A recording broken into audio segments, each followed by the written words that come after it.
ఘన A to Z Telugu ఛానల్కి స్వాగతం సుస్వాగతం. గత వీడియోలో పార్ట్ 3లో అపాయింట్మెంట్ డీటెయిల్స్ ఏ విధంగా ఇవ్వాలి, ప్రొబేషన్ డీటెయిల్స్ ఏ విధంగా ఇవ్వాలి, రెగ్యులరైజేషన్ డీటెయిల్స్ ఏ విధంగా ఇవ్వాలో మనం చూసాము. ఇప్పుడు నెక్స్ట్ ఈవెంటు, ఈ ఈవెంట్స్ అన్నీ కూడా మీ ఎస్ఆర్లో డేట్ వైజ్ ఉంటాయి. ఆ డేట్ వైజ్ ఎంటర్ చేయాలి.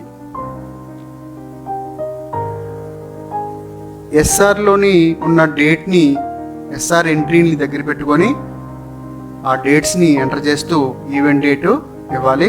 ఇక్కడ లీవ్స్ అవైల్డ్, ఈ ఎంప్లాయీ 2010 తర్వాత నెక్స్ట్ ఈవెంట్ కింద 2011లో లీవ్ అప్లై చేశారు కాబట్టి ఈ ఈవెంట్ని ఇవ్వడం జరుగుతుంది. ఈ ఈవెంట్ ఎలా ఇవ్వాలో ఒకసారి చూద్దాము. ఈవెంట్ డేట్ దగ్గర మీరు ఈ డేట్ని ఎంటర్ చేయాలి. తర్వాత event name, leaves availed select చేసుకోవాలి. ఈవెంట్ డేట్ ఏమో ఇక్కడ ఉన్న మీ ఎస్ఆర్లో ఉన్న ఈవెంట్ డేట్ ఇవ్వాలి. లీవ్స్ అవైల్డ్ దగ్గర లీవ్స్ యాడ్ బటన్ క్లిక్ చేస్తే మీకు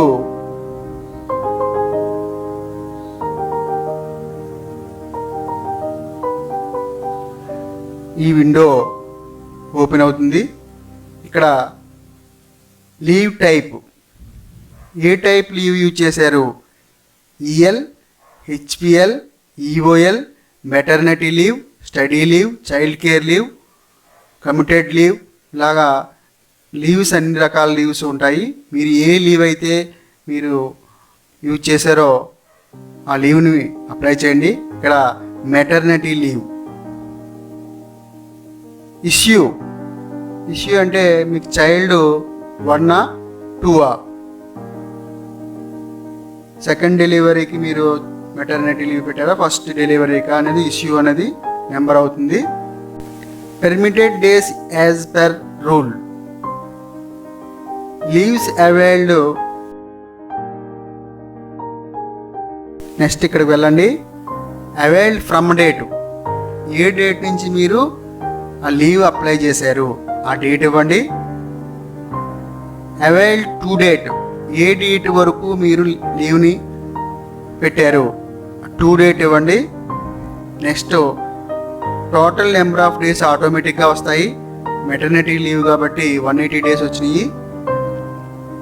నెంబర్ ఆఫ్ డేస్ ప్రిఫిక్స్, ఇక్కడ మీకు లీవ్ పెట్టినప్పుడు ముందు ఏమైనా సండే, సెకండ్ సాటర్డే ఏమైనా లీవ్స్ ఏమన్నా 1 or 2 డేస్ కలిస్తే దాన్ని ప్రిఫిక్స్ అని, లీవ్స్ ఎండింగ్ డేట్ తర్వాత ఎండింగ్ డేటుతో ఏమైనా లీవ్స్ సండే కానీ సెకండ్ సాటర్డే కానీ అటువంటి ఏమైనా కలిస్తే దాన్ని సఫిక్స్ అని అంటారు. అటువంటి ఏమైనా మీరు పెట్టిన లీవ్కి యాడ్ అయి ఉంటే అది సెలెక్ట్ చేసుకోండి, లేకపోతే లేదు. టోటల్ లీవ్స్ అవైల్డ్ దగ్గర ఆటోమేటిక్గా ఎన్ని డేస్ అయితే పెట్టారో ఆ డేస్ వస్తుంది. రీజన్ ఆర్ రిమార్క్స్, రీజన్ దగ్గర మెటర్నిటీ లీవ్ కాబట్టి బేబీ డెలివర్డ్ అని ఎంటర్ చేసి సేవ్ బటన్పై క్లిక్ చేయండి. ఇక్కడతో మీకు మెటర్నిటీ లీవ్ కంప్లీట్ అవుతుంది. నెక్స్ట్ మనకి ఇక్కడ ఈవెంట్ కింద ఈ ఈవెంట్ కనిపిస్తుంది. నెక్స్ట్ ఈవెంట్ ఎస్ఆర్లోని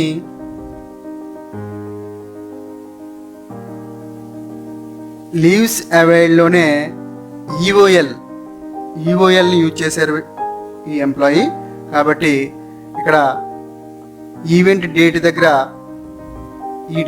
మీరు ఈఓఎల్ ఎప్పుడైతే అప్లై చేశారో ఆ డేట్ ఇవ్వండి.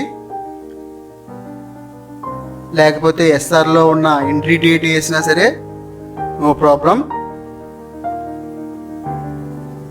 ఈవెంట్ నేమ్ దగ్గర లీవ్స్ అవైల్డ్ అని సెలెక్ట్ చేయండి.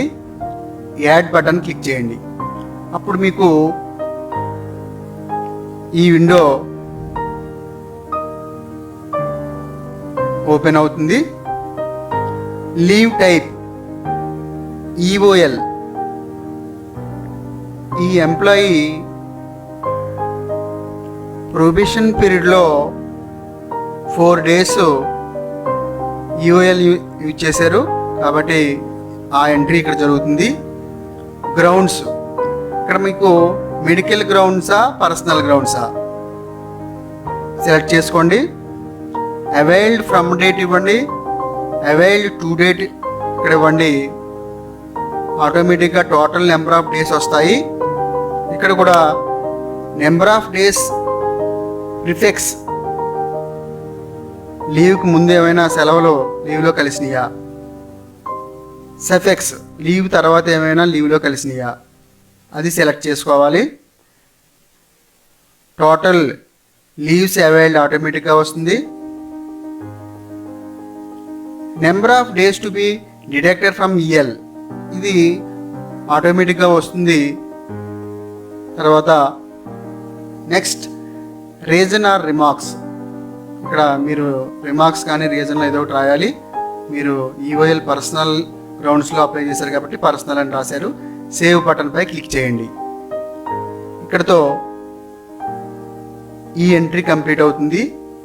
ఎస్ఆర్లో ఉన్న డేట్ వైజ్ ఈవెంట్స్ ఇక్కడ మనకి ఎంట్రీ అవుతున్నాయి. Next event change in pay. వీళ్ళకి అప్రెంటిస్షిప్ చేసిన వాళ్ళకి ఫస్ట్ ఇయర్ తర్వాత మళ్ళీ నెక్స్ట్ ఇయర్లో పే చేంజ్ అవుతుంది. ఆ పేని ఏ విధంగా ఎంటర్ చేయాలో ఇప్పుడు మనం చూద్దాము. ఇక్కడ ఈవెంట్ డేట్ దగ్గర ఈవెంట్ ఫస్ట్ ఇయర్ కంప్లీట్ అయ్యి సెకండ్ ఇయర్ ఎప్పుడైందో ఆ ఈవెంట్ డేట్ అయ్యండి. ఇది ఎస్ఆర్లో మీకు ఎంట్రీ ఉంటుంది. ఆ ఎంట్రీ డేట్ చూసేయచ్చు. ఇక్కడ చేంజ్ ఇన్ పే సెలెక్ట్ చేసుకోండి. తర్వాత యాడ్ బటన్ క్లిక్ చేయండి. యాడ్ బటన్ క్లిక్ చేస్తే మీకు ఈ విండో ఓపెన్ అవుతుంది. Conversion from apprenticeship to regular time scale. Apprenticeship చేసిన వాళ్ళు వాళ్ళ పే స్కేల్ రెగ్యులైజ్ అయినప్పుడు ఈ ఈవెంట్ని ఎంటర్ చేయాలి. ఇక్కడ పిఆర్సి టైప్ స్టేట్ అని ఇస్తారు, పిఆర్సి ఈరు. అప్రెంటిస్షిప్లో ఉన్నప్పుడు వాళ్ళకి పిఆర్సి ఉండదు కాబట్టి ఈరు ఏం రాదు. పే స్కేలు ఫస్ట్ ఇయర్ ఉన్న పే స్కేలు నెక్స్ట్ ఇయర్ ఎంత వచ్చిందో ఇక్కడ వస్తుంది. పే స్కేలు ఎఫెక్టివ్ డేటు ఈ పే స్కేలు ఎప్పటి నుంచి ఎఫెక్ట్ అయింది అంటే అప్రెంటిస్షిప్లో సెకండ్ ఇయర్ పే స్కేల్ అనమాట ఇది. ఇక్కడ నుంచి టు రెగ్యులర్ పే స్కేల్కి మారినప్పుడు ఆ డీటెయిల్స్ ఇవ్వాలి. డిపార్ట్మెంటు మీ డిపార్ట్మెంట్ ఇస్తారు. సర్వీస్ రూల్స్ సెలెక్ట్ చేసుకుంటారు. క్లాస్ సెలెక్ట్ చేసుకుంటారు. పోస్ట్ సిటీయా స్కూల్ అసిస్టెంటా మీ పోస్ట్ సెలెక్ట్ చేసుకుంటారు. టైం స్కేలు మారినప్పుడు పిఆర్సి టైపు స్టేటు పిఆర్సి ఈరు. అప్పుడు మీకు ఏ పిఆర్సి రన్ అవుతుందో ఆ ఈరు ఇస్తారు. పే స్కేల్ సెలెక్ట్ చేసుకుంటారు. Basic pay first basic pay మీకు ఇక్కడ స్టార్ట్ అవుతుంది కాబట్టి రెగ్యులర్ టైం స్కేల్కి వెళ్ళినప్పుడు ఫస్ట్ ఇస్తారు. Effective date 2 years apprenticeship complete అయిన డేట్ని ఇక్కడ ఇస్తారు. అది మీకు ఎఫెక్టివ్ డేట్ అవుతుంది. సేవ్ బటన్పై క్లిక్ చేయండి. క్లిక్ చేస్తే ఈ డీటెయిల్స్ సేవ్ సక్సెస్ఫుల్లీ అని వస్తుంది. దీంతో టైం స్కేల్ని సెట్ చేసుకోవడం అనే ఈవెంట్ని చూసాం. Pay change in apprenticeship.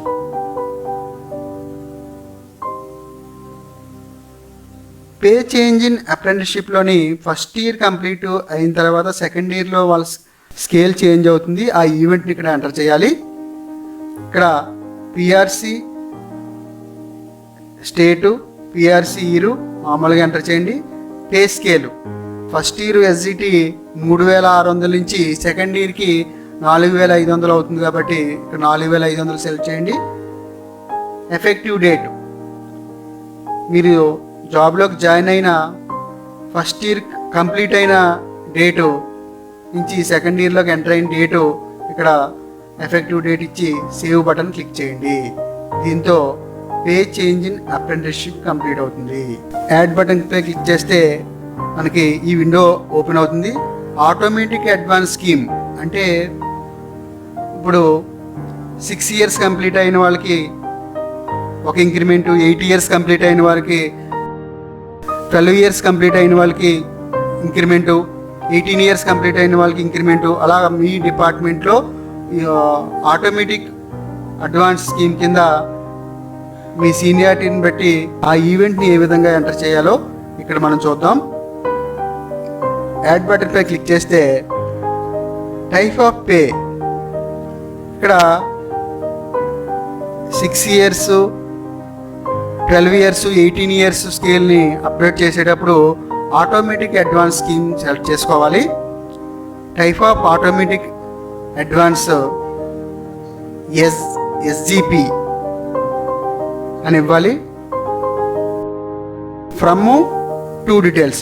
From డీటెయిల్స్లో డిపార్ట్మెంటు, మీ డిపార్ట్మెంటు, సర్వీస్ రూల్స్, క్లాస్ ఇస్తారు, పోస్ట్ మీరు ఏ పోస్టో ఇస్తారు, PRC type, PRC year, pay scale. అప్పటికి మీకు 6 ఇయర్స్ కంప్లీట్ అవుతుల్లోకి లేదా 12 ఇయర్స్ కంప్లీట్ అవుతుల్లోకి అప్పటికి ఏ పిఆర్సి రన్ అవుతుందో ఆ పే స్కేల్ ఇస్తారు. అప్పుడు మీకున్న బేసిక్ పేని ఇస్తారు. నెక్స్ట్ టూ డీటెయిల్స్కి వెళ్ళినట్లయితే మళ్ళీ same department, service rules, class, post select చేసుకుంటారు, పిఆర్సి టైప్ సెలెక్ట్ చేసుకుంటారు, పిఆర్సి ఇయర్ ఏ పిఆర్సి ఇయర్ సెలెక్ట్ చేసుకుంటారు, పే స్కేల్, బేసిక్ పే. ఇప్పుడు ఇక్కడ ఉన్న బేసిక్ పే తర్వాత బేసిక్ పే, ఎందుకంటే ఆటోమేటిక్ అడ్వాన్స్ స్కీమ్లో ఒక ఇంక్రిమెంట్ ఉంటుంది కాబట్టి ఆ నెక్స్ట్ ఇంక్రిమెంట్ బేసిక్ పే అవుతుంది, అది సెలెక్ట్ చేసుకోవాలి. ఎఫెక్టివ్ డేట్ మీకు ఈ 6 ఇయర్స్ పే స్కేల్ ఎప్పటి నుంచి ఎఫెక్ట్ అవుతుందో ఆ డేట్ ఇక్కడ ఇవ్వాలి. ఎస్ఆర్లో ఉన్న ఎస్ఆర్లో ఉన్న ఎంట్రీ పేజ్ని స్కాన్ చేసి మీరు ఇక్కడ అప్లోడ్ చేస్తే సరిపోతుంది. సేవ్ బటన్ పై క్లిక్ చేయండి. మీకు 6 ఇయర్స్ ఆటోమేటిక్ అడ్వాన్స్ స్కీమ్ కూడా కంప్లీట్ అవుతుంది. నెక్స్ట్ ప్రొబేషన్ రెగ్యులరైజేషన్ అయిన తర్వాత వాళ్ళకి నేషనల్ ఇంక్రిమెంట్ ఇచ్చారు. నేషనల్ ఇంక్రిమెంట్ ఈవెంట్ని ఏ విధంగా ఎంటర్ చేయాలో ఇక్కడ మనం చూద్దాం. ఇక్కడ ఈవెంట్ నేము మీకు ఎప్పుడైతే ఎస్ఆర్లో ఎంట్రీ జరిగిందో ఆ ఎంట్రీ కానీ, నేషనల్ ఇంక్రిమెంట్ ఏ డేట్ నుంచి అయితే ఇంప్లిమెంటేషన్ అయిందో ఆ డేట్ని ఇక్కడ ఈవెంట్ డేట్ కింద ఇవ్వండి. తర్వాత event name, change in pay, add button click చేయండి.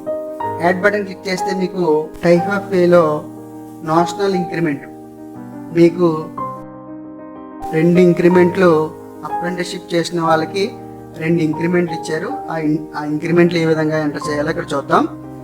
పిఆర్సి టైప్ స్టేట్ గవర్నమెంటా, యూజీసీయా, జుడిషియలా సెలెక్ట్ చేసుకోండి. పిఆర్సి ఇయర్ మీకు ఏ పిఆర్సి అప్పుడు మీకు రన్ అవుతుందో ఆ పిఆర్సి ఇయర్ సెలెక్ట్ చేసుకోండి. పే స్కేల్ మీరు ఏ పే స్కేల్లో ఉన్నారో అప్పటికి ఆ స్కేలు. తర్వాత బేసిక్ పే ఈ స్కేలు ఏ బేసిక్ పేలో ఉన్నారో ఆ డేట్కి, ఆ మంత్కి, ఆ ఇయర్కి సెలెక్ట్ చేసుకోండి.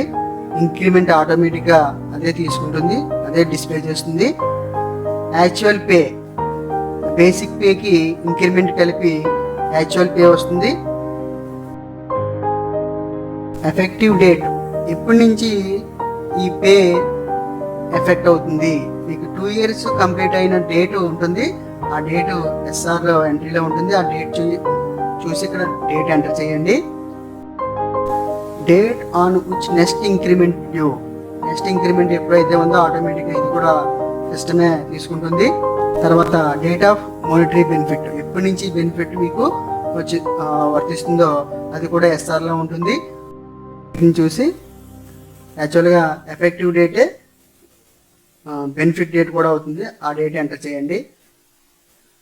Next revised pay due to national fixation, ఇక్కడ ఒక ఇంక్రిమెంట్ని యాడ్ చేసాము.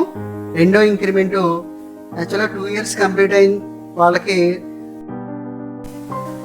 అదే ఇయర్ నుంచి వాళ్ళకి ఇంక్రిమెంట్ స్టార్ట్ అవుతుంది. కాబట్టి డేటు సేమ్ డేట్ ఇవ్వండి.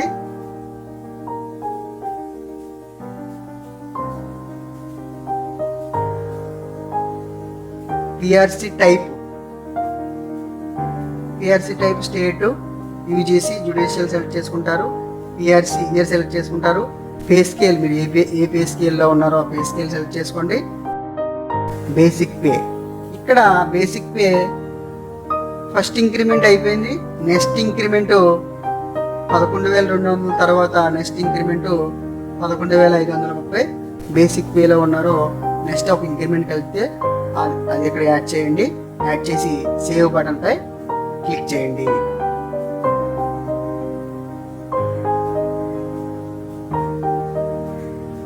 ఇక్కడతో నేషనల్ ఇంక్రిమెంట్ కంప్లీట్ అయింది. దీని తర్వాత ఈవెంట్ ఎస్ఆర్లో ఉన్న ఈవెంట్ యాన్యువల్ ఇంక్రిమెంట్. నోట్ చేసుకోండి. మీకు ఫస్ట్ 2010లో బిఎస్సి జాయిన్ అయ్యారు. 11కి 1 సంవత్సరం, 12కి 1 సంవత్సరం, 2 సంవత్సరాలు కంప్లీట్ అయినాయి. తర్వాత నేషనల్ ఇంక్రిమెంట్లు వచ్చినాయి. తర్వాత 13లో ఫస్ట్ యాన్యువల్ ఇంక్రిమెంట్ వీళ్ళకి యాడ్ చేయాలి. ఇక్కడ ఆ డేటు ఎప్పటి నుంచి ఇంప్లిమెంటేషన్ అయిందో ఆ డేట్ ఇక్కడ ఈవెంట్ డేట్ కింద ఇవ్వండి. Event name change in pay, పేలో చేంజ్ వచ్చింది కాబట్టి చేంజ్ ఇన్ పే అని ఇచ్చి యాడ్ బటన్ పై క్లిక్ చేయండి. ఇప్పుడు మీకు యాన్యువల్ ఇంక్రిమెంట్ అని ఇవ్వండి. పిఆర్సి టైప్ స్టేటు, పిఆర్సి ఇయర్, మీకు అప్పటికి ఏ పిఆర్సి రన్ అవుతుందో ఆ PRC year, pay scale, basic pay. Already మీకు 2 నేషనల్ ఇంక్రిమెంట్తో కలిపింది మీకు బేసిక్ పే అవుతుంది కాబట్టి అది కూడా మీ ఎస్ఆర్లో ఉంటుంది. ఆ ఎస్ఆర్లో చూసి ఇక్కడ బేసిక్ పేని సెలెక్ట్ చేయండి. ఇది ఆటోమేటిక్ ఇంక్రిమెంట్ అమౌంట్ సిస్టమే ఇస్తుంది. యాక్చువల్ పే కూడా సిస్టమే జనరేట్ చేస్తుంది. ఎఫెక్టివ్ డేట్, ఎప్పటి నుంచి ఈ యాన్యువల్ ఇంక్రిమెంట్ మీకు ఎఫెక్ట్ అవుతుందో ఆ డేటు ఎస్ఆర్ ఎంట్రీలో ఉంటుంది. అది చూసి ఇక్కడ నోట్ చేయండి. నెక్స్ట్ ఇంక్రిమెంట్ డేట్ ఇది కూడా సిస్టమ్ ఆటోమేటిక్గా జనరేట్ చేస్తుంది. Next date of monetary benefit, ఇది మీకు ఎప్పుడైతే ఎఫెక్టివ్ డేట్ ఉందో అప్పటి నుంచే మానిటరీ బెనిఫిట్ కూడా ఉంటుంది కాబట్టి 2 డేట్లు ఒకటే అవుతుంది. సేవ్ బటన్ పై క్లిక్ చేయండి. మీకు ఈ వీడియో నచ్చినట్లయితే ఒక లైక్ చేయండి. నా తదుపరి వీడియోల కోసం తప్పకుండా సబ్స్క్రైబ్ చేసుకోండి. Thank you. జై హింద్.